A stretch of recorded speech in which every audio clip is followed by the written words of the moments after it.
تکبر کے اسباب میں سے ایک سبب علم کا ہونا ہے۔ جب انسان کے پاس علم ہوتا ہے تو تکبر بھی اس کے ساتھ ساتھ انسان کے اندر عموماً پیدا ہو جاتا ہے۔ اب انسان کو کیسے پتہ چلے گا کہ میرے پاس علم ہے تو علم کے ساتھ تکبر بھی ہے؟ اس کی نشانیاں کچھ بیان کی گئی ہیں۔ اگر انسان یہ سمجھے کہ فلاں شخص میرے پاس آیا ہے تو یہ میرے برابر بیٹھ گیا، اسے تو میرے سامنے ادب سے کھڑا ہونا چاہیے، تو یہ تکبر کی علامت ہے۔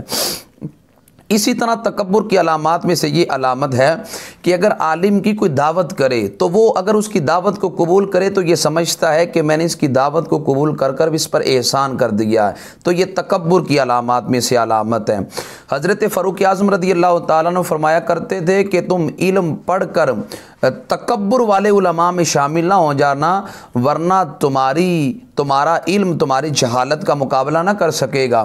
تو انسان کے اندر جب تکبر آ جاتا ہے تو پھر علم وبال جان بن جاتا ہے۔ حضرت ابو درداء رضی اللہ تعالیٰ عنہ آپ فرماتے ہیں جب علم بڑھتا ہے تو ساتھ ایک مصیبت بھی بڑھتی ہے۔ پوچھا گیا حضور مصیبت کون سی ہے؟ فرمایا جب علم بڑھتا ہے تو ساتھ تکبر بھی انسان کے لیے بڑھتا چلا جاتا ہے۔ حضرت حذیفہ بن یمان رضی اللہ تعالیٰ عنہ بڑے جلیل القدر صحابی ہیں۔ ایک دن آپ نے امامت کروائی تو امامت کے بعد آپ فرمانے لگے مقتدیوں کو کوئی اور امام تلاش کر لو۔ لوگ کہنے لگے حضور آپ اتنی دیر سے امامت کر رہے ہیں تو اب آپ نے کیوں کہا کوئی اور امام تلاش کر لو؟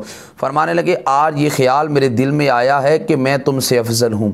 تو یہ خیال ایک صحابی رسول کے دل میں آ سکتا ہے، ہمارے دلوں میں نہیں آ سکتا۔ تو یہ جو تکبر یہ آفت ہے، اس سے انسان کو بچنا چاہیے۔ حضور علیہ السلام نے اس کی جانب اشارہ کیا۔ حضور علیہ السلام نے ارشاد فرمایا آفت العلم الخیلا، کہ علم کی جو آفت ہے وہ تکبر ہے۔ جب علم ہوتا ہے تو ساتھ تکبر بھی آ جاتا ہے۔ حضرت مبارک صاحب رحمۃ اللہ تعالی علیہ بھی فرمایا کرتے تھے جب انسان جو علم پڑھتا ہے تو تکبر کا ایک پودا بھی جوان ہوتا چلا جاتا ہے۔ جو اس کا علم بڑھتا ہے تو تکبر کا پودا بھی بڑھتا چلا جاتا ہے۔ لیکن اگر کامل مرشد ہو تو وہ تکبر کے پودے کو کاٹ دیتا ہے، پھر اس کو علم جو ہے وہ نفع دیتا ہے۔ تو اصل علم وہی ہے جو نفع مند ہو، تو وہ علم کسی کھاتے کا نہیں جو انسان کے لیے وبال جان بن جائے۔